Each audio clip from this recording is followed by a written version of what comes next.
السلام علیکم۔ حضرت ابراہیم علیہ السلام اللہ تعالیٰ کے برگزیدہ نبی تھے۔ پیارے دوستو، آج ہم آپ کو حضرت ابراہیم علیہ السلام کی پیدائش کے بارے میں بتائیں گے۔ ایک روز نمرود تخت پر بیٹھا تھا اور تمام لشکر اس کے گرد حاضر تھا۔ تقدیر الہی سے جادوگر اور نجومی سب اپنا سر جھکائے ہوئے بیٹھے تھے۔ نمرود نے کہا، آج تم کو کیا ہوا ہے؟ دل گیر اور غمناک بیٹھے ہو۔ انہوں نے کہا، خدا تمہاری خیر کرے، ایک ستارہ عجیب فلک پر نظر آتا ہے کہ کبھی ہم نے نہ دیکھا تھا، آج مشرق کی طرف سے نکلا ہے۔ نمرود نے کہا، وہ ستارہ کیسا ہے؟ انہوں نے کہا، ایک لڑکا باپ کے سلب سے ماں کے رحم میں موجود ہوگا، وہ تیری بادشاہت کو ختم کر دے گا۔ نمرود نے کہا کہ کس وقت وہ لڑکا باپ کی پشت سے ماں کے شکم میں آئے گا؟ نجومیوں نے کہا، وہ 3 دن رات میں۔ پس نمرود نے حکم کیا کہ جتنی عورتیں بالغاں ہیں وہ آج سے اپنے شوہروں کے ساتھ ہم بستر نہ ہونے پائیں۔ اتفاقاً نمرود کا ایک چوبدار، اس کا نام آزر تھا، وہ ہمیشہ ایک ہاتھ میں شمع اور ایک ہاتھ میں ننگی تلوار لے کر تمام رات نمرود کے سرانے کھڑا رہتا۔ جس دن یہ نمرود نے حکم جاری کیا، اسی شب اللہ تعالیٰ کے حکم اور قدرت سے حضرت ابراہیم علیہ السلام نے اپنے باپ کی پیٹھ سے رحم مادر میں قرار پکڑا، اور جب صبح ہوئی نمرود لائن نیند سے بیدار ہوا، وہاں سے اٹھ کر تخت پر جا بیٹھا۔ راہبوں اور نجومیوں کو بلا کر کہا کہ اپنے اپنے علم سے دریافت کر کے کہو، وہ لڑکا پیدا ہوا کہ نہیں؟ سبھی نے دریافت کر کے عرض کی، جہاں پناہ سلامت، شب گزشتہ وہ لڑکا بحکم خدا باپ کے سلب سے ماں کے شکم میں آ چکا ہے۔ تب نمرود نے حکم کیا کہ جتنی عورتیں حاملہ ہیں وقت ولادت کے اپنے لڑکوں کو مار ڈالیں۔ اس سبب سے جتنی عورتیں حاملہ تھی سب نے اپنے اپنے بچے مار ڈالے۔ جب ابراہیم علیہ السلام کو اپنی ماں کے پیٹ میں 9 مہینے گزرے، تب ان کی ماں نمرود کے خوف سے اپنے بچے کی محبت سے گھر سے باہر نکلی اور ایک غار میں جا بیٹھی، اور وہاں حضرت ابراہیم علیہ السلام پیدا ہوئے اور ان کی ماں رونے لگی، اس خوف سے کہ یہاں آ کر کوئی لڑکے کو مار نہ ڈالے۔ آخر لڑکے کو کپڑے میں لپیٹ کر وہیں چھوڑ کر گھر کی طرف روتی ہوئی چلی گئی۔ اسی وقت حضرت جبرائیل علیہ السلام نازل ہوئے اور دونوں ہاتھوں کے انگوٹھے بچے کے منہ میں رکھ دیے۔ خدا کے فضل و کرم سے ایک انگوٹھے سے دودھ اور دوسرے انگوٹھے سے شہد جاری ہوا، اور حضرت ابراہیم علیہ السلام اس کو پیتے رہے اور کسی چیز کی محتاج نہ ہوئے، اور ہر ہفتے ان کی ماں ان کے پاس جاتی اور ان کی زندگی اور پرورش سے معتجب ہوتی، اور جب وہاں سے باہر نکلتی تو اسی غیب سے ایک پتھر آ کر غار کے منہ کو بند کر دیتا، اور جب ان کی ماں ان کے پاس آتی تو اس پتھر کو الگ کر کے انہیں دیکھ بھال کر کے چلی جاتی۔ اسی طرح 7 برس گزر گئے۔ ایک دن حضرت ابراہیم علیہ السلام نے اپنی ماں سے پوچھا، میری ماں تمہارا خدا کون ہے؟ وہ بولی، تیرا باپ جو مجھے کھانے کو دیتا ہے۔ پھر بولی، ان کا خدا کون ہے؟ وہ بولی، ستارے جو آسمان پر چمکتے ہیں۔ پھر پوچھا کہ ستاروں کا خدا کون ہے؟ اس بات کو سن کر ان کی ماں لاجواب ہو گئی اور شرمندہ ہو کر چلی گئی۔ یہ حقیقتیں اپنے شوہر کو سنائی۔ اس نے یہ باتیں سن کر فوراً ہی کہا، یہ لڑکا بادشاہ نمرود کا دشمن ہے، اس میں کوئی شک نہیں۔ اسی فکر میں تھا کہ اسے کیا کرنا چاہیے۔ حضرت ابراہیم علیہ السلام نے جب قوم کو دیکھا کہ وہ زمین و آسمان کے خالق کو نہیں مانتے اور اپنی تمام حاجتوں اور مرادوں کو اپنی بنائی ہوئی مورتوں کے سامنے پیش کرتے ہیں، اور بعض لوگ قوم میں ایسے بھی ہیں کہ کوئی ستاروں کو اور کوئی چاند کو پوجتا ہے، یہ کیفیت دیکھ کر ان کو شرمندہ کرنے کی غرض سے آپ نے ان لوگوں سے کہا کہ میں بھی ان کو اپنا رب ٹھہرا لوں، مورتوں میں سے یا ستاروں یا چاند کو۔ چنانچہ حضرت ابراہیم علیہ السلام نے سب سے پہلے ایک ستارہ کو اپنا رب ٹھہرایا، لیکن وہ کچھ دیر بعد غروب ہو گیا، تو جانا یہ ایک حال پر نہیں اور کوئی دوسرا اس پر حاکم ہے، اور اگر وہ رب مستقل ہوتا تو اعلیٰ حال سے ادنا میں کیوں آتا؟ پھر اس کے بعد چاند و سورج میں بھی عیب پایا، تو سب کو چھوڑ کر ایسے خدا کو اختیار کیا جس کو ساری مخلوقات اپنا رب مانتی ہیں۔ آزر نے کہا، اے میرے فرزند، میرا خدا تو سوائے نمرود کے اور کوئی نہیں، لعنت اللہ علیہ، حضرت ابراہیم علیہ السلام نے کہا، اے میرے ابا جان، نمرود تمہارا خدا کیسے ہو سکتا ہے؟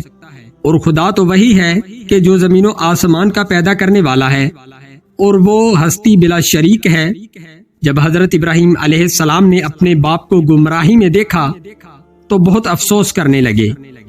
حضرت ابراہیم علیہ السلام کے باوجود سمجھانے سے اور بتانے کے آزر نے کسی طرح سے بھی نہیں مانا اور اپنی گمراہی کی ضد پر اصرار کرتا رہا، اور آخر مجبوراً حضرت ابراہیم علیہ السلام نے قسم کھا کر کہا، اے میرے ابا جان، تمہارے بتوں کا میں کچھ علاج کروں گا۔ قسم ہے اللہ تعالیٰ کی، میں فکر کروں گا تمہارے بتوں کی جب تم کہیں جاؤ گے۔ یہ بات انہوں نے چپکے سے کہی۔ پھر جب وہ شہر سے باہر ایک میلے میں گئے تب حضرت ابراہیم علیہ السلام نے بت خانے میں جا کر سب بتوں کو توڑ ڈالا۔ ابراہیم علیہ السلام نے ان بتوں کو ٹکڑے ٹکڑے کر ڈالا۔ ان میں سے ایک جو سب سے بڑا تھا، اس کو ثابت رکھا، اس واسطے کہ شاید اس کے پاس وہ میلے سے واپس میں پھر آئیں اور اپنے تمام بتوں کو ذلیل و خوار دیکھیں اور ان کے پوجنے سے باز آ جائیں، اور نصیحت و عبرت ان کو ہو کہ یہ ہمارے معبود نہیں ہو سکتے جو خود آپس میں لڑتے ہیں۔ شیطان ملعون یہ حال دیکھ کر اس میدان میں گیا جہاں وہ کافر اپنا جشن منا رہے تھے۔ شیطان ملعون ان کافروں کے پاس جا کر رونے لگا اور روتے ہوئے کہنے لگا کہ تمہارے معبودوں کے ہاتھ توڑ تاڑ کر زیر و زبر کر دیا گیا ہے۔ یہ سنتے ہی وہ کافر مردود سب اپنی اپنی سواریوں کی طرف دوڑے، اور انہوں نے چاہا کہ جلد سوار ہو جائیں، لیکن ان کی سواریوں کے جانور بھاگ گئے اور وہ ہاتھ نہ آئے۔ تب پشیمان ہو کر شہر میں آئے اور سیدھے اپنے بت خانے کی طرف پہنچے۔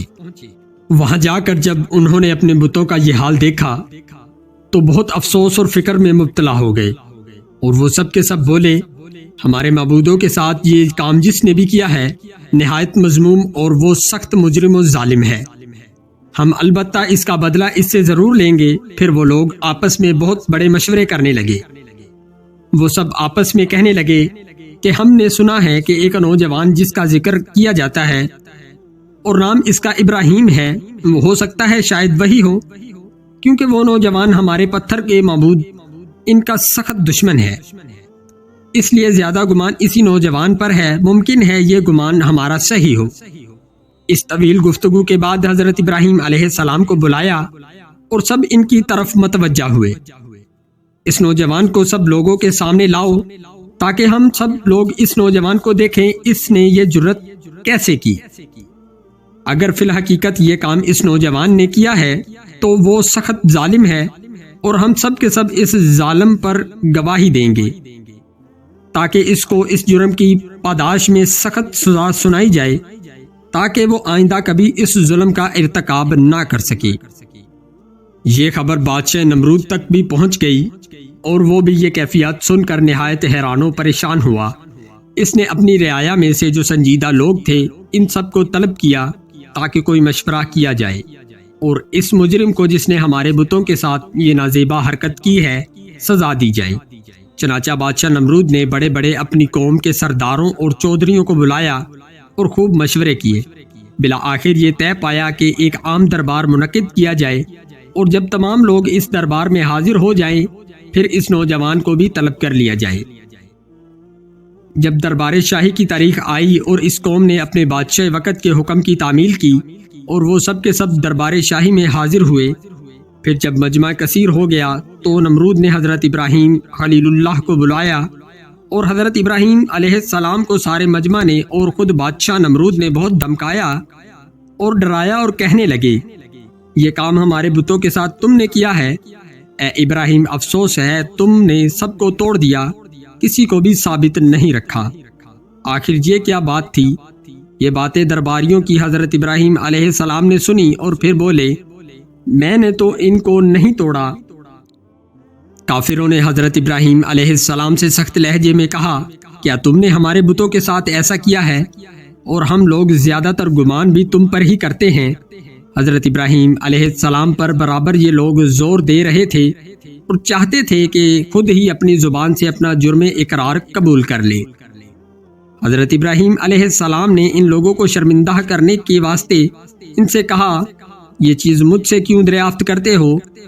تم اپنے سب سے بڑے معبود سے کیوں نہیں دریافت کرتے؟ اگر وہ بولنے پر قدرت رکھتے ہیں تو وہ تمام ماجرا آپ لوگوں کو بتائے گا تاکہ آپ سب اس واقعے سے مطمئن ہو جائیں۔ انہوں نے نہایت ہی شرمندہ ہو کر جواب دیا، اے ابراہیم علیہ السلام، بت بھی کہیں بولتے ہیں، وہ نہ سنتے ہیں، نہ حرکت کرتے ہیں اور نہ وہ دیکھتے ہیں۔ یہ مایوسی کا جواب جب حضرت ابراہیم علیہ السلام نے اپنی قوم سے سنا تو آپ نے اپنی ساری قوم سے کہا، اے میری قوم، جو معبود بات نہیں کرتے، نہ سنتے ہیں اور نہ دیکھتے ہیں، پھر ان کو خدا کیوں کہتے ہو اور ان کی عبادت کیوں کرتے ہو؟ یہ کیسی عقل مندی کے خلاف ہے، ذرا غور تو کرو۔ ساری قوم نے اپنے اپنے سر نیچے کر لیے اور اسی حالت میں کہنے لگے، اے ابراہیم، یہ تو تم اچھی طرح جانتے ہو کہ نہیں بولتے۔ پھر حضرت ابراہیم علیہ السلام نے اپنی ساری قوم کا مایوسانہ جواب سنا اور یہ خیال کیا کہ سب کے سب لاجواب ہو گئے ہیں۔ حضرت ابراہیم علیہ السلام نے اپنی قوم کو مخاطب ہو کر فرمایا کہ اللہ نے مجھ کو یہ حکم کیا ہے کہ تم اپنی قوم سے کہہ دو، پھر تم ایسی چیزوں کو اپنا معبود بناتے ہو سوائے خداوند قدوس کے جو تمہارا کچھ بھی بھلا نہ کر سکے۔